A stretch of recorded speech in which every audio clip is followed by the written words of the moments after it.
नमस्कार, मी हेमाली मोहिते. एनडीटीव्ही मराठीवर ग्लोबल रिपोर्टमध्ये महत्त्वाच्या आंतरराष्ट्रीय घडामोडी सविस्तर पाहणार आहोत. सुरुवात करूया अमेरिकेतल्या बातमीनं. अमेरिकेतील सर्वात श्रीमंत राज्य कॅलिफोर्निया आणि सर्वात श्रीमंत राज्यातील सर्वात श्रीमंत 2 शहरांपैकी एक लॉस एंजेलिस गेल्या 4 दिवसांपासून चालत आहे. बेकायदेशीरपणे अमेरिकेच्या हद्दीत राहणाऱ्या परदेशी नागरिकांना बाहेर काढण्याची मोहीम ट्रम्प सरकारनं खरं म्हणजे देशभरातच उघडली आहे.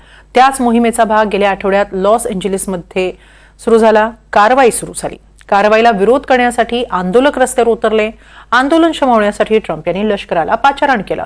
मात्र आता या सगळ्यातून राजकारणाचा वास येऊ लागलाय. कसा ते पाहूया.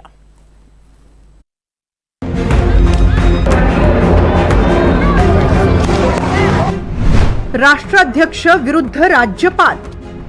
कॅलिफोर्नियातली धुमश्चक्री आता कोर्टात. राजकीय वैमनस्य लॉस एंजेलिसच्या धुमश्चक्रीचं खरं कारण. चौथ्या दिवशीही लॉस एंजेलिसच्या रस्त्यावर आंदोलन सुरूच आहे.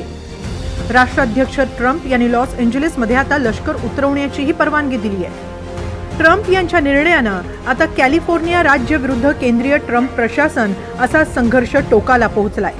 कॅलिफोर्नियाचे गव्हर्नर गॅविन न्यूसम यांनी ट्रम्प यांच्या आधी नॅशनल गार्ड आणि नंतर लष्कर पाठवण्याच्या निर्णयाला न्यायालयात आव्हान दिलंय.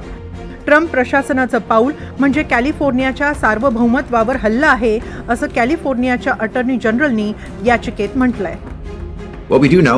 आपण हे जाणतोच की काल लॉस एंजेलिसच्या रस्त्यावर जे घडलं ते राष्ट्राध्यक्षांच्या विनाकारण आणि सर्वात महत्त्वाचं म्हणजे बेकायदेशीर आदेशामुळे घडलं. हा आदेश केंद्र सरकारच्या अधिकारांचा दुरुपयोग करतो. हा आदेश घटनेच्या 10व्या दुरुस्तीची पायमल्ली करणारा आणि केंद्रीय कायद्याचं उल्लंघन करणारा आहे. या आदेशानं आंदोलन थांबवण्यासाठी सतसत विवेकबुद्धीनं उचलण्यात यावीत अशी सगळी पावलं न उचलता थेट लष्कर उतरवण्याचा निर्णय लादण्यात आला. मी आणि गव्हर्नर न्यूसम राष्ट्राध्यक्ष ट्रम्प यांच्या विरोधात कोर्टात खटला भरतो आणि कोर्टात मागणी करत आहोत की राष्ट्राध्यक्षांचा रस्त्यावर लष्कर उतरवण्याचा आदेश तात्काळ रद्द करण्यात यावा आणि जेणेकरून आंदोलन शमवण्यासाठी उचलण्याची पावले स्थानिक पोलीस प्रशासनाला उचलता येतील. कॅलिफोर्नियात गेल्या 4 दिवसात उभ्या राहिलेल्या संघर्षाला राजकीय इतिहास आहे. कॅलिफोर्निया हे राज्य अमेरिकेतील डाव्या विचारांच्या राज्यांपैकी एक राज्य मानलं जातं. राष्ट्राध्यक्षांच्या निवडणुकीत हे राज्य गेली कित्येक वर्ष रिपब्लिकन उमेदवाराच्या विरोधातच मतदान करत आलंय.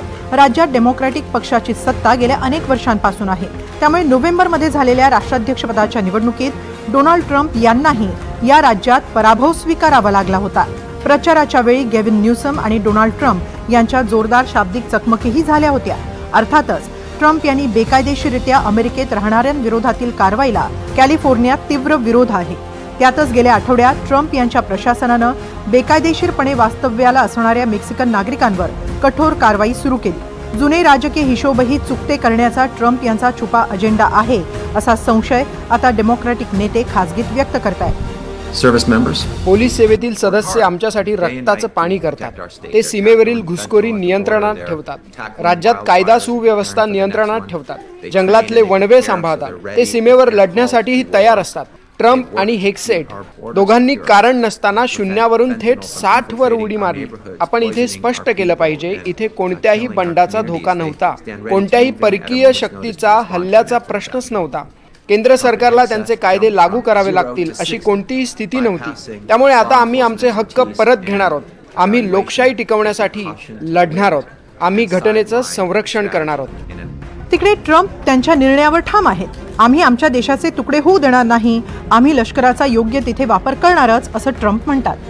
आम्ही जिथे गरज आहे तिथे लष्कर पाठवूच. आमच्या देशाचे तुकडे होणं परवडणार नाही. आम्ही ते होऊ देणार नाही. ट्रम्प यांनी जो निर्णय घेतलाय तो अतिशय दुर्मिळ आहे. एखाद्या राज्यपालाच्या संमतीशिवाय त्या राज्यात नॅशनल गार्ड किंवा लष्कर उतरवणं असं सहसा अमेरिकेत घडत नाही. पण सध्याची स्थिती वेगळीच आहे. यातून राष्ट्राध्यक्ष त्यांना मिळालेल्या सगळ्या अधिकारांचा किती आणि कसा वापर करू शकतात याची चुणूक ट्रम्प यांनी दाखवून दिली आहे. यातून देशांतर्गत विरोधकांना धाकात ठेवण्याचाही ट्रम्प यांचा प्रयत्न उघड आहे. Bureau report, NDTV Marathi.